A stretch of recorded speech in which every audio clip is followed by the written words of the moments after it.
नमस्ते, मी Snehal दर्पणकर. SP9 मराठीमध्ये आपलं पुन्हा एकदा स्वागत.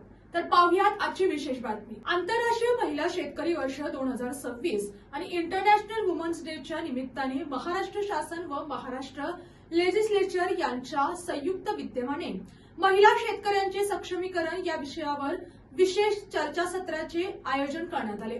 हा कार्यक्रम विधान भवनाच्या मध्यवर्ती सभागृहात उत्साहपूर्ण वातावरणात पार. तर पाहुयात आजची सविस्तर बातमी. या चर्चासत्रात सर्वपक्षीय महिला विधानमंडळ सदस्यांसह विविध क्षेत्रातील तज्ज्ञांनी सहभाग घेतला. राज्यातील महिला शेतकऱ्यांचे कृषी क्षेत्रातील महत्त्वपूर्ण योगदान, त्यांच्या समोरील अडचणी तसेच आर्थिक, सामाजिक व तांत्रिक सक्षमीकरणाच्या दृष्टीने आवश्यक उपाययोजनांवर सखोल चर्चा करण्यात आली.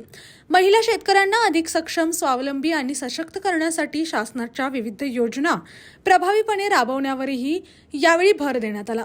या कार्यक्रमास विधान परिषदेचे सभापती राम शिंदे, विधानसभा अध्यक्ष राहुल नार्वेकर, विधान परिषदेच्या उपसभापती नीलम गोरे, विधानसभेचे उपाध्यक्ष अण्णा बनसोडे, मुख्यमंत्री देवेंद्र फडणवीस, उपमुख्यमंत्री सुनेत्रा पवार, उपमुख्यमंत्री एकनाथ शिंदे, पर्यावरण मंत्री पंकजा मुंडे, महिला व बालविकास मंत्री आदिती तटकरे तसेच दोन्ही सभागृहांचे सदस्य व इतर मान्यवर उपस्थित होते.